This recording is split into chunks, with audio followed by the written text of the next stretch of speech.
Moise, é um prazer ter você com a gente aqui de novo. Sempre muito bom te ouvir e pegar os seus insights de mercado. Mas vamos começar pelo começo. Conta um pouco da REC pra gente. O que vocês são? Então, a REC é uma gestora especializada em fundo de investimento imobiliário. 100% da nossa atividade é gestão de fundos imobiliários.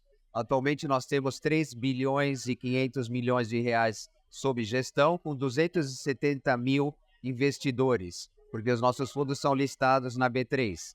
Nós temos principalmente 3 fundos. Um fundo de CRIs, que é um fundo de crédito privado imobiliário, CRI, um fundo de lajes corporativas, escritórios, e um fundo de logística, de galpões de logística e distribuição.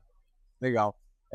Quando você olha para a situação macroeconômica do Brasil, você se considera um otimista, pessimista ou está neutro com relação a 2023? Como é que você entende que a economia e o mercado imobiliário vai performar esse ano? Então, eu sou, a partir do ponto de hoje, que parece o fundo do poço, eu sou otimista daqui para frente, né? Eu acho que é um pouco difícil de piorar, porque está muito ruim. Nós temos juros elevadíssimos, nós temos uma inflação aí que está, né, resiliente, né? Então, eu acredito que daqui melhora. Existe algum tipo de ativo, algum asset class especificamente que você acredita que pode recuperar mais rápido ou que possa estar cativando mais a sua atenção nesse momento? Então, eu continuo apostando muito no CRIs, que é o crédito privado. Por quê? Porque hoje, devido à ausência de funding para várias atividades, o crédito privado pode preencher a lacuna dos bancos que estão numa fase de desalavancagem.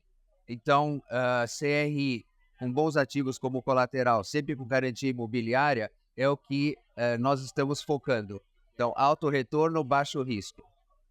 Aqui em Nova York, a gente tem falado com muitos investidores, com muitos players locais aqui.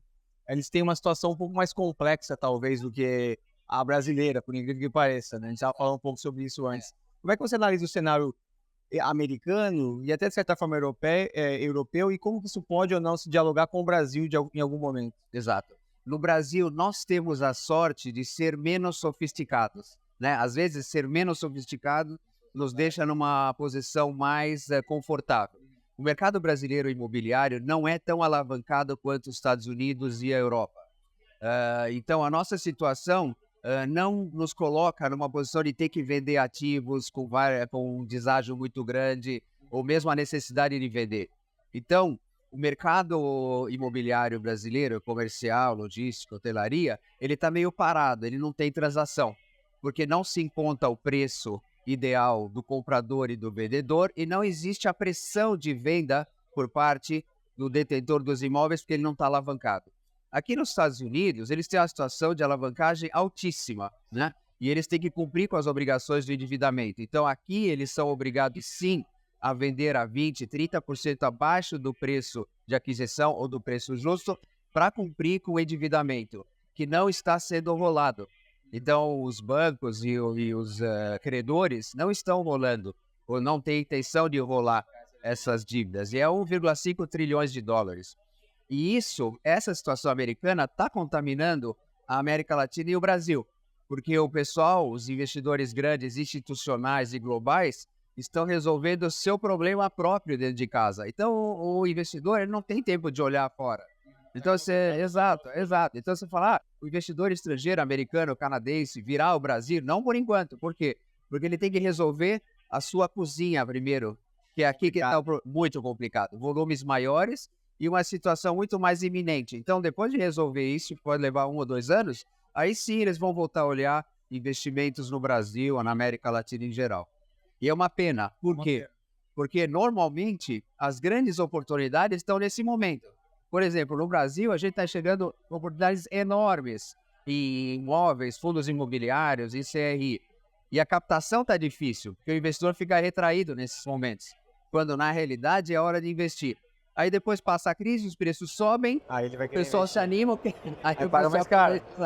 Mas chega atrasado, né? Esse é o É uma dilema. equação sempre muito difícil. Muito difícil. Antigamente era mais fácil na área de fundos imobiliários, que é onde a gente navega, e a gente conseguia fazer captação em momentos que a gente não tinha necessariamente o ativo identificado. Eu comecei em 1997 nesse setor.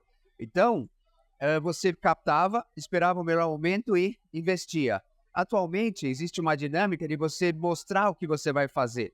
Então, aí você não tem essa flexibilidade de captar no momento bom e investir no momento bom. Ou você capta no momento bom e investe ruim, ou você tenta captar no momento ruim para investir bem. Mas Esse é um dilema. complexo, um dilema muito grande para Muito, investidores. muito.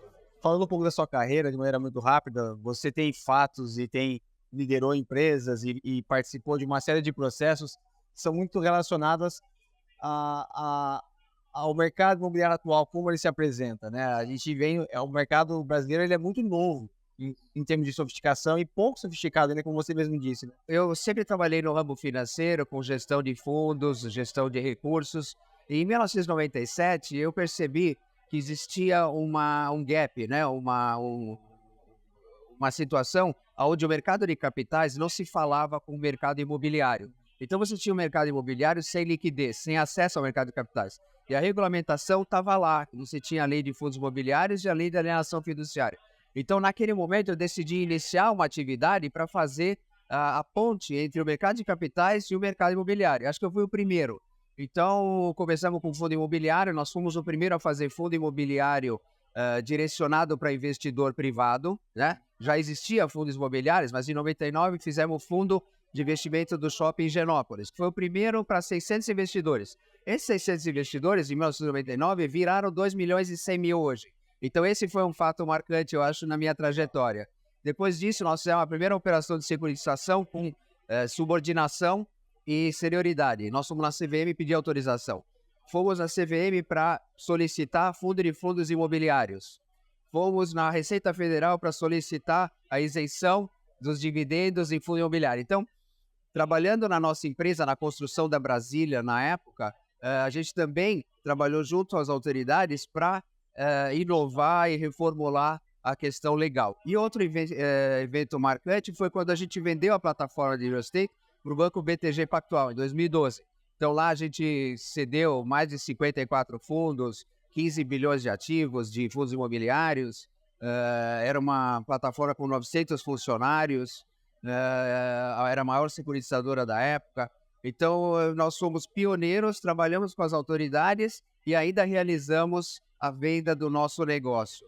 Hoje eu estou numa situação um pouco diferente, onde a nossa empresa é menor, mas não por isso com menos qualidade.